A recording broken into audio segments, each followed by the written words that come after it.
요한계시록을 본문으로 한 10번쯤 설교하려 합니다. 오늘은 두 번째 시간입니다. 1장 1절 말씀, 예수 그리스도의 계시라. 헬라 성경 원문에는 아포칼립시스 예수스 이렇게 시작합니다. 아포칼립시스는 가려운 것을 드러낸다, 비밀을 밝힌다, 그런 의미가 있는 단어입니다. 요한의 계시가 아니고 예수 그리스도의 계시를 요한을 통해서 7 교회에 전해졌습니다. 요한계시록의 주인공은 물론 죽으신 어린 양, 어린 양이란 말이 요한계시록 22장 전체에서 26번 되풀이 나옵니다. 주인공 어린 양 그리스도께서 7 교회에 대해서 전하는 계시입니다. 그런데 3절 말씀이 중요합니다.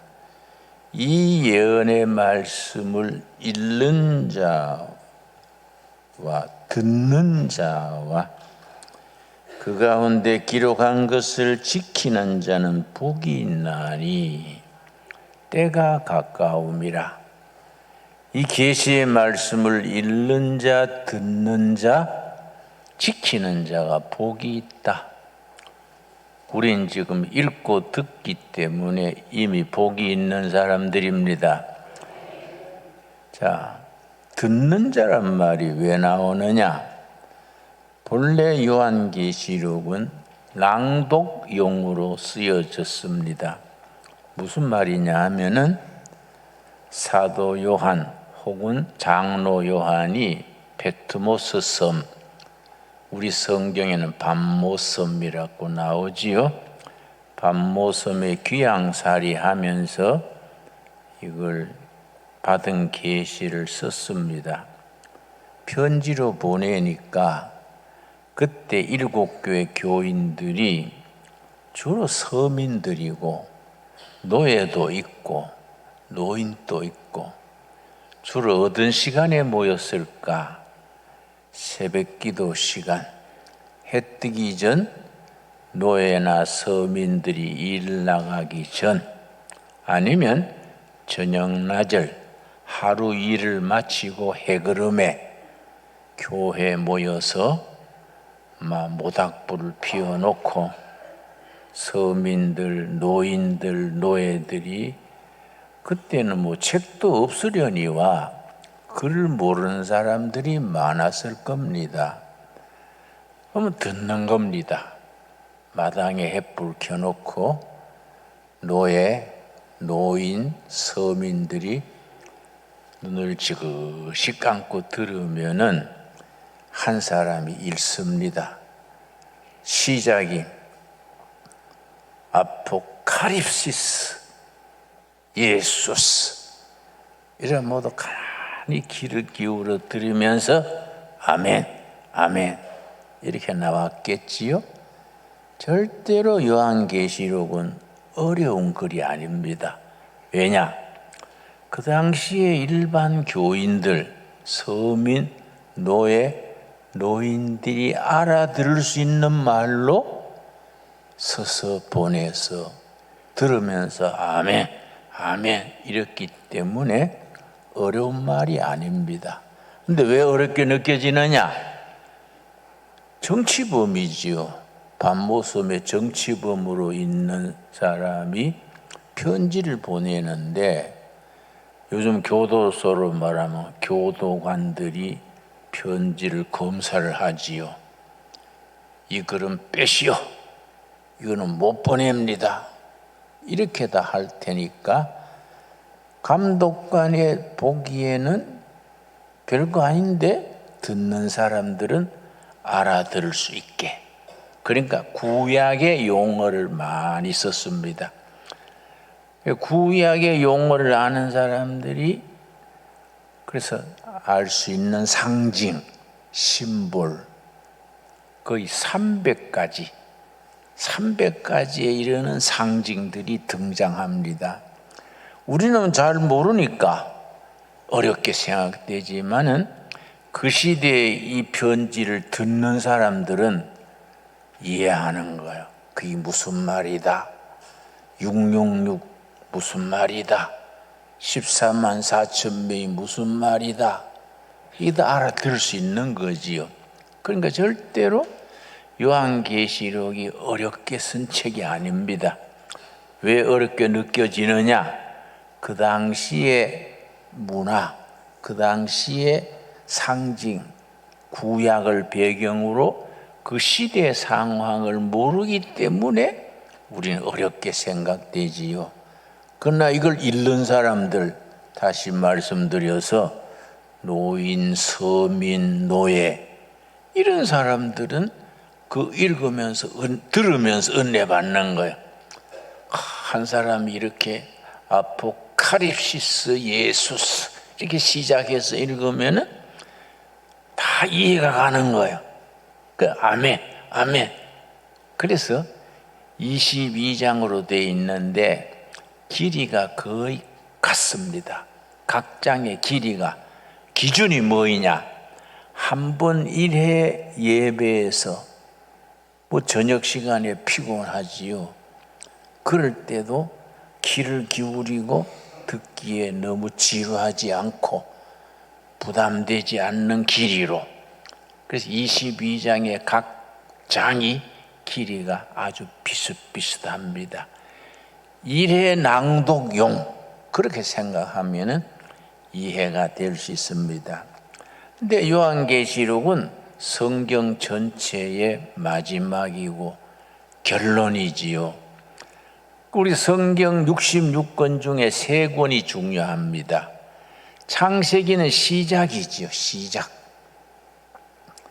요한계시록은 끝 결론입니다. 결론. 창세기는 시작이면서 성경 전체 서론, 요한계시록은 끝이면서 결론, 중간에 한 권이 있습니다.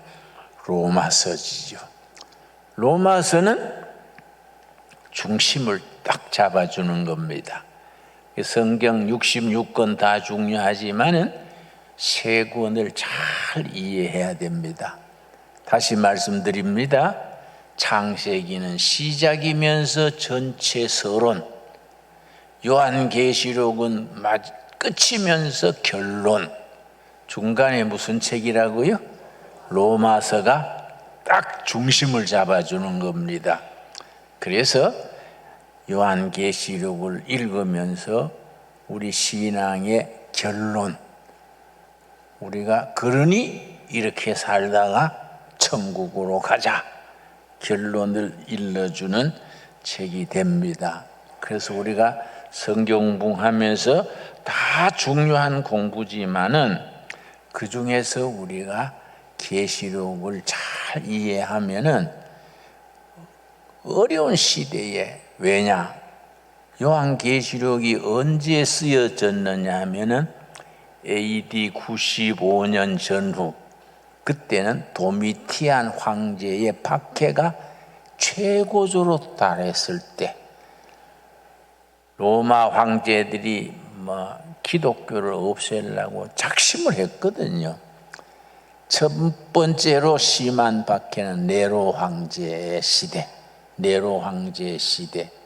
두 번째는 95년 전후 도미티안 황제, 완전히 솎아내려고 감히 로마 황제 태양신의 아들 로마 황제를 안 섬기고 저 변두리의 나사렛 예수란 엉뚱한 신을 왕중왕이라고 섬기는 기독교를 뿌리채 없애려고 아주 작심하고 달궈들었었지요. 그러니까 우리가 그 박해 속에서 요한계시록은 그 환난과 박해를 어떻게 이겨야 한다, 환란 중에 읽는 책이 요한계시록입니다. 그래서 우리 일제시대에, 일본 제국주의 시대에 형사들이 예배당 뒤에 앉아가지고 목사님이 설교할 때 요한계시록을 본문으로 읽으면은 바가야로 중단해, 실제 그랬습니다. 긴 칼을 찬 일본 순경이 뒤에 있다가 요한계시록 몇 장 몇 절 그러면 중단시켰지요. 왜냐? 일본 천황이 신인데 서양신 예수란 신을 왕중왕이라 그러고 마지막 승리는 일본 천황이 아니라 예수가 승리한다. 그러니까 이거는 말이 안 되는 거지요. 자기들은 환란 중에서 읽는 책이 요한계시록입니다. 2장 1절 보겠습니다. 2장 1절. 에베소 교회 사자에게 편지하라. 7 교회에 보내는 편지지요. 오른손에 있는 7 별을 붙잡고 7 교회가 바로 소아시아, 지금 터키 땅입니다. 그 7 교회가 7 교회를 담당하는 천사가 7 별이지요. 어린 양 예수님이 손에 7 별을 붙잡고 7 촛대 사이를 도는 겁니다. 7 촛대는 뭐이겠습니까? 7 교회지요. 그러니까 7 촛대, 어린 양 예수님이 7 촛대, 7 교회를 도시면서 각 교회 담당하는 천사 7 별을 붙들고 이제 시작이 되는 겁니다. 7 금촛대 사이를 거느시는 이가 이르시되, 죽임당한 어린 양 예수님이 말씀하시되 2절, 내가 너 행위와 수고와 너 인내를 알고 악한 자들을 용납지 아니한 것과 자칭 사도라 하되 아닌 자들을 시험하여 그의 거짓된 것을 너가 드러낸 것과. 왜냐? 요새도 그렇지만은 초대교회 때는 거짓 선지자가 많았습니다. 내가 메시아다, 지가 복음이요, 지가 복음, 지가 메시아다, 이런 사이비가 많았습니다. 그걸 초대교회에서 영적으로 잘 구분해낸 걸 칭찬하는 겁니다. 3절이 이제 중요하지요. 또 너가 참고 내 이름을 위하여 견디고 게으르지 아니한 것을 아노라. 그 환난 중에서 마지막까지 참고 견딘 것을 칭찬하는 겁니다. 그래서 요한계시록에서 그 참고 견디는 자가 복이 있다. 그 요한계시록에서 복이 있다는 말이 7번 나와요. 7번. 이런 사람은 복이 있다. 환난 중에 마지막까지 참는 자 복이 있다. 맨 첫 번째가 아까 읽었던 1장 3절 말씀, 우리 한번 같이 읽겠습니다. 요한계시록 1장 3절. 이 예언의 말씀을 읽는 자와 듣는 자와 그 가운데 기록한 것을 지키는 자는 복이 있나니 때가 가까움이라. 듣는 자를 이해하셨지요? 본래 낭독형으로 쓰여졌기 때문에 해그름에 혹은 새벽에 다 모여가지고 한 사람이 소리내서 읽으면은 눈을 지그시 감고 은혜되는 말씀이 나오면은 아멘, 아멘 그러면서 그 듣는 겁니다. 들으면서 그 환난 핍박, 도미티안 황제 때 환난, 네로 황제 때 환난, 이런 걸 환난을 이기는 겁니다. 그 사람들이 복이 있다. 그래서 요한계시록에 복이 있다는 말이 7번 나온다 그랬는데 하나하나가 그 당시의 교회의 모습, 성도들의 환난 중의 신앙을 잘 표현해 줍니다. 두 번째 복이 있다가 14장 13절입니다. 요한계시록 14장 13절 천천히 찾겠습니다. 13절 말씀, 요한계시록 14장 13절. 또 14장 13절. 또 내가 들으니 하늘에서 음성이 나서 이르되 기록하라. 지금 이후로 주 안에서 죽는 자들은 복이 있도다. 다 복이 있는 게 아니고 어떤 사람이 복이 있다 그럽니까?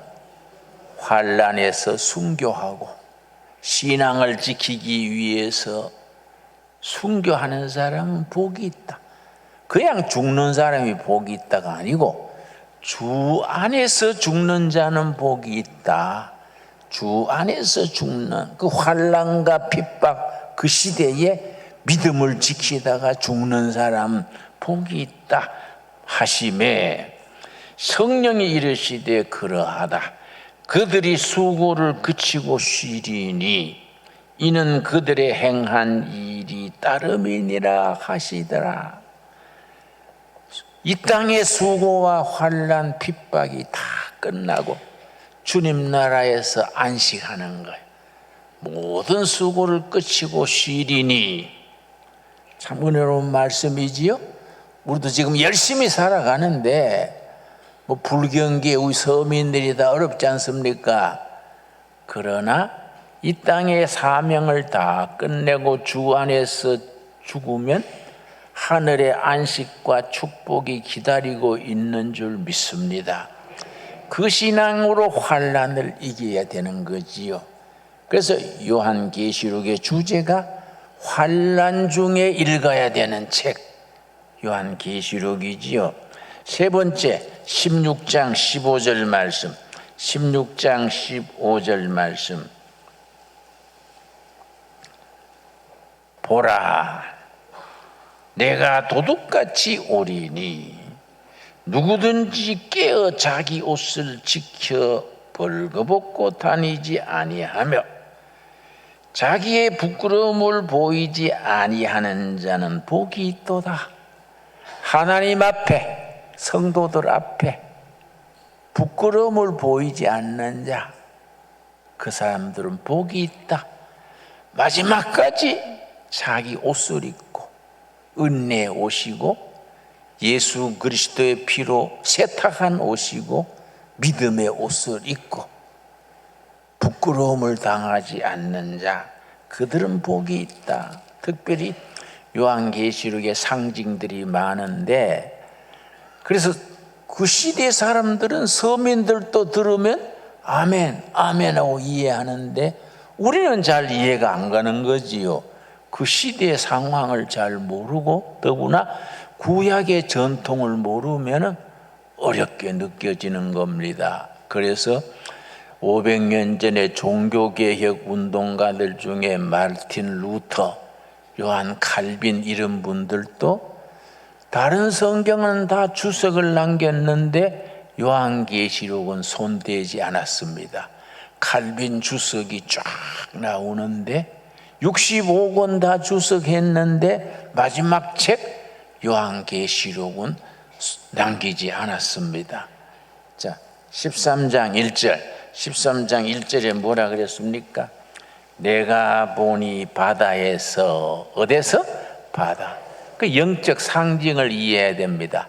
바다는 세상을 뜻하고 하늘은 하나님의 나라, 바다는 로마 황제가 다스리는 바다. 바다에서 한 짐승이 나오는데 세상에서 짐승, 그 짐승이란 말이 중요하지요. 짐승이 나오는데 뿔이 10이요. 로마 황제 10명을 말합니다. 바다는 로마 제국을 말하고 거기에서 뿔이 10개다. 10황제가 특별히 교회를 핍박하는 데 앞장섰던 황제들입니다. 10뿌리요 머리가 몇 개입니까? 7이라. 로마 제국이 일어나는 그 지역의 7 언덕이 로마 제국의 중심입니다. 7이라. 그 뿔에는 10 왕관이 있고, 뿔은 권세를 말하고 로마 황제 10명을 말합니다. 그 머리돌에는 신성 모독하는 이름들이 있더라. 예수 그리스도의 어린 양 예수님의 교회를 핍박하고 성도들을 순교당하게 하고, 그 시작이 되는데, 제일 끝절 보겠습니다. 13장 끝절 말씀. 자, 17절 18절 읽습니다.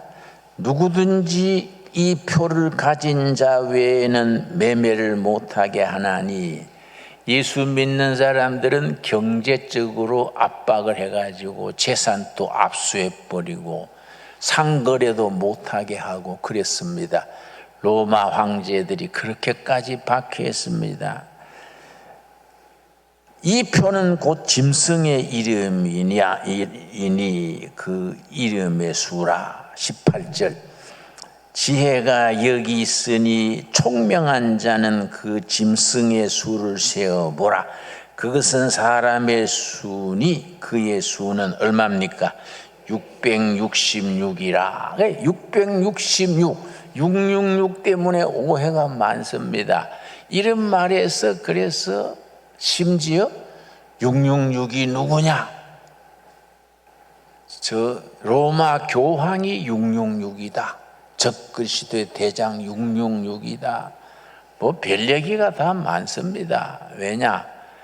구약적인 전통과 그 시대적인 배경과 로마 그 박해하는 시대의 그 내용을 잘 모르면 그걸 낭독할 때 듣는 사람들은 다 이해하고 아멘 아멘 했는데 우리가 잘 이해가 안 되지요. 666이란 말이 참 중요합니다. 그 13장 1절에 뭐이 나옵니까? 바다에서 한 짐승이 나오는데, 짐승이 헬라어로 테리온을 숫자로 풀이하면은 666입니다. 이런 전통을, 그걸 게마트리아, 그 용어를 이해할 필요가 있습니다. 왜냐? 우리 지금 아라비아 숫자를 쓰지요. 아라비아에서 시작된 1, 2, 3, 4 아라비아 숫자 아닙니까? 그 시대는 아라비아 숫자 나오기 전이지요. 그때는 숫자를 뭘로 표시했냐면 알파벳으로. 그러니까 A는 1, B는 2, 뭐 Z는 1000 이런 식으로 숫자로 그 알파벳으로 숫자를 표시했습니다. 그러니까 이제 헬라어에는 이제 알파와 오메가요. 그 말 많이 들으셨지요? 알파, 베타, 감마, 마지막이 오메가인데 알파는 1이요. 베타는 2이고, 감마는 3이고, 마지막 Z는 그 마지막 오메가는 이제 1000이고 이런 식으로 그걸 이제 학술 용어로 게마트리아 그럽니다. 아라비아 숫자가 나오기 전에 알파벳으로 숫자를 표시한 그걸 게마트리아라고 말하는데, 그래서 짐승이 13장 1절에 나오는 짐승이 헬라어로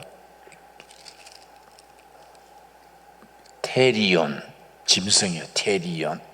테리온 글자 하나하나를 표시하면 테는 300, 에는 200 뭐 이런 식으로 다 합치면은 666이요. 교회를 핍박을 하고 성도들을 박해하고 순교하게 하는 짐승이, 그 10뿔을 교회를 핍박한 로마의 10왕들이지요. 그들이 짐승이죠. 짐승. 그게 666이요.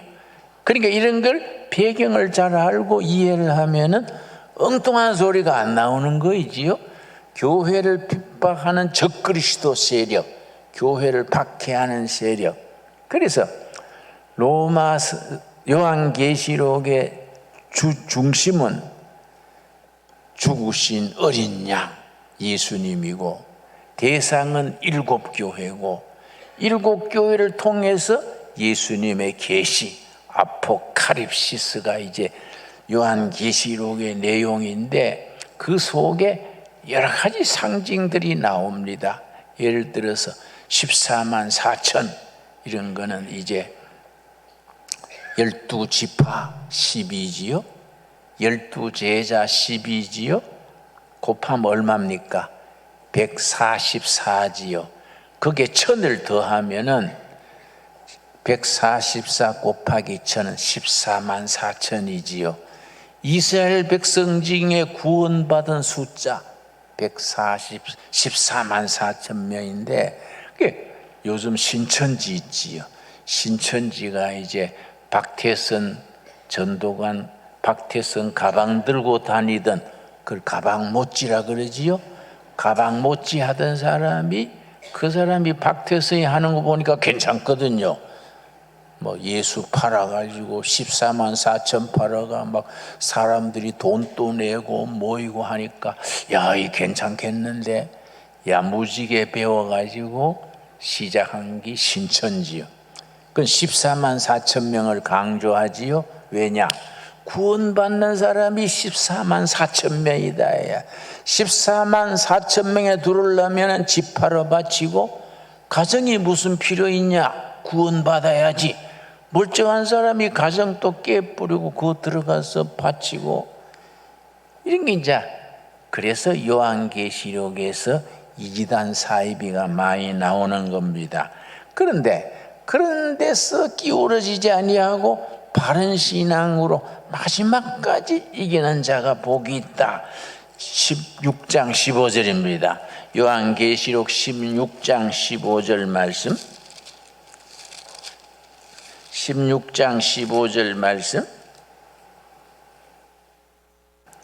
보라, 내가 도둑같이 오리니 누구든지 깨어 자기 옷을 지켜 벌거벗고 다니지 아니하며 자기의 부끄러움을 보이지 아니하는 자는 복이 있도다. 마지막까지 믿음을 지키고 세상에 타협하지 않고 나가는 사람은 복이 있다. 예수님의 재림이 도둑같이 오신다. 도둑이 뭐 예고하고 오는 도둑이 없지 않습니까? 몇월 며칠 기댁을 방문할 테니 집 비워 놓으시오. 그런 도둑이 없지요. 도둑같이 오시는 거지요. 그러니까 예수님의 재림이 성경 전체가 창세기 1장 1절 태초에 하나님이 천지를 창조하시니라.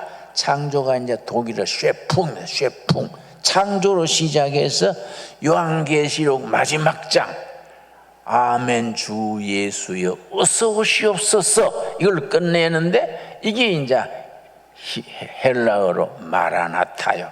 마라나타란 말 들으셨지요? 창조 쉐풍에 시작해서 어서 오시옵소서 마라나타로 끝나는데, 그 마지막까지 견디는 자 복이 있다. 우리가 그래 복받은 사람으로 소망을 가지고 살 수 있게 되기 바랍니다. 네 번째 19장 9절 말씀. 요한계시록 19장 9절 말씀. 요한계시록에 복이 있다는 말씀이 몇 번 나온다고요? 7번 나오는 것 중에 네 번째입니다. 19장 9절 말씀. 천사가 내게 답하기를 기록하라. 어린 양의 혼인잔치에 청함을 받은 자들은 복이 있도다. 어린 양 예수님의 혼인잔치. 예수님은 신랑이고 우린 신부지요. 예수님은 신랑이고 교회는 신부지요. 예수님은 신랑이고 택함 받은 우린 다 신부지요. 그 예수님이 신랑 되시는 잔치에 초청받은 자는 복이 있도다. 여러분, 이 어린 양의 혼인잔치에 초청받은 걸 믿습니까? 아멘 해야 돼요. 그 헷갈리네. 긴가민가 안 돼요. 확신해야 돼요. 어린 양의 혼인잔치 우리가 초청받고 있는 겁니다. 그런 자는 복이 있도다 하고 또 내게 말하되 이것은 하나님의 참되신 말씀이니라 하기로. 이 참 귀한 말씀이지요. 다섯 번째 복이 있다가 20장 6절입니다. 20장 6절 말씀. 그래서 요한계시록은 축복의 책입니다. 어떤 사람이 축복이냐? 마지막까지 이기는 자, 환난 핍박에 타협하지 않고 굴하지 않고 끝까지 견디는 자 복이 있다. 그래서 20장 6절 말씀. 이 첫째 부활에 참여하는 자들은 복이 있고 거룩하도다. 예수님이 죽음에서 부활하셨지요? 그 부활에 우리도 따라서 부활한 겁니다. 부활신앙, 우리 신앙의 핵심이 다섯 가지입니다. 이걸 딱 마음에 정리가 돼야 됩니다. 첫째, 창조신앙. 둘째, 임마누엘 신앙. 셋째, 십자가신앙. 넷째가 뭡니까? 부활신앙. 다섯째, 마지막에 재림신앙. 아멘 주 예수여 어서 오시옵소서 마라나타 신앙. 이 다섯 가지가 신앙 고백으로 딱 정리가 돼야 돼요. 이 다섯 가지 아멘 하시지요? 다섯 가지 우리 복습합시다. 첫째 무슨 신앙이라고요? 창조신앙. 두 번째 임마누엘, 주님이 늘 함께 하신다. 임마누엘 신앙. 세 번째 뭡니까? 십자가 신앙. 네 번째 부활신앙. 첫째 부활에 고백하는 자는 복이 있도다. 마지막에 뭡니까? 재림, 마라나타, 재림신앙이지요. 6절 다시 읽습니다. 요한계시록 20장 6절. 이 첫째 부활에 참여하는 자들은 복이 있고 거룩하도다. 둘째 사망이 그들을 다스리는 권세가 없고 도리어 그들이 하나님과 그리스도의 제사장이 되어 천년 동안 그리스도와 더불어 왕노릇하리라. 그 유명한 천년왕국 얘기가 나옵니다. 그래서 박태선 전도관이 천년왕국으로 지었지 않습니까? 이걸 이단들이 그걸 이용하는 겁니다. 그 이제 다음 우리가 천년왕국에 대해서 따로 한번 설교하겠습니다만은 이런 말씀이 정말 우리들 어린 양 혼인잔치에 참여받은 우리들에게는 천년왕국의 제사장이 돼가지고 예수님이 왕중왕이 되시고 우리가 다 고국 공무원이 돼가지고 신바람나게 사는 겁니다. 그걸 환상 중에 바라보고 기분이 좋아져야 되는 거예요. 그 예수 믿는 사람 절대 우울증에 걸리면 안 돼요. 왜냐? 환하게 미래를 바라보고 성경에 어제와 지금과 내일에 당할 일, 우리 어린 양 예수님은 옛날에 계셨고 지금 또 계시고 장차 오실 이, 옛날에 오셨던 예수님 과거지요. 지금 또 우리와 함께 하시는 어린 양 예수님 현재지요. 장차 오실 마라나타 주인으로 구름 타고 오실 예수님 우리 미래지요. 이 신앙을 가지고 우리도 예수님과 더불어 제사장이 된다. 그래서 베드로전서 2장 9절에서는 우리가 다 왕같은 제사장이다. 어깨 힘주고 삽시다. 기죽지 말고 당당하게 왕같은 제사장이다. 하나님이 인정하는데 기죽을 필요 없지 않습니까? 여러분, 그러고 22장 7절 여섯 번째 복 있는 자에 대해서 22장 마지막 장이지요. 22장 7절 말씀. 보라, 내가 속히 오리니 이 두루마리의 예언의 말씀을 지키는 자는 복이 있으리라 하니라. 1장 3절에 나왔지요. 말씀을 읽는 자, 듣는 자, 지키는 자가 복이 있다 그랬지요. 그 말씀을 마지막 장에 다시 되풀이하는 겁니다. 이 두루마리의 예언의 말씀을 뭐 하는 자? 지키는 자가 복이 있다. 여러분, 말씀을 붙들고 지키며 살다가 어린 양 혼인잔치에 참 멋지게 입성할 수 있게 되기 바랍니다. 우리 끝으로 22장 14절 말씀, 14절 말씀. 자, 자기 두루마기를 빠는 자들은 복이 있으니 뭘로 빠느냐? 어린 양 예수님의 피에 이 세상에서 상처받은 것, 때 묻은 것 다 예수님의 피에 옷을 세탁하는 겁니다. 그 자는 복이 있다. 두루마기를 빠는 자들은 복이 있으니 이는 그들이 생명나무에 나아가며 문들을 통하여 성에 들어갈 권세를 받으려 함이로다. 무슨 성입니까? 새하늘과 새 땅, 새 예루살렘 성에 들어가는 자, 우린 그 자격을 받은 거지요. 21장 1절에 나옵니다. 요한계시록 21장 1절. 또 내가 새 하늘과 새 땅을 보니 처음 하늘과 처음 땅이 없어졌고 바다도 다시 있지 않더라. 2절. 또 내가 보매 거룩한 성, 뭡니까? 새 예루살렘. 거룩한 성 새 예루살렘에 들어갈 사람은 복이 있다. 응? 이 세상에서 때 묻은 것, 상처받은 것, 허물과 원망 다 세탁하고, 뭘로 세탁합니까? 어린 양 예수님의 피로 세탁하고 새 예루살렘 새 성에 들어갈 자 복이 있도다. 아, 참 멋있어요. 생각만 해도 기분이 좋지 않습니까? 14절 우리 읽고 마치겠습니다. 요한계시록 22장 14절 말씀. 자기 두루마기를 빠는 자들은 복이 있으니 이는 그들이 생명나무에 나아가며 문들을 통하여 성에 들어갈 권세를 받으려 함이로다. 그 생명나무, 이게 창세기 2장 3장에서 생명나무가 사라졌다가 요한계시록 성경 마지막 장에서 다시 등장하는 겁니다. 그래서 그 생명나무가 어떤 나무냐? 여러분 22장 2절 천국에 있는 그림을 그리는 겁니다. 22장 2절. 길 가운데로 흐르더라 강 좌우에 무슨 나무가 있지요?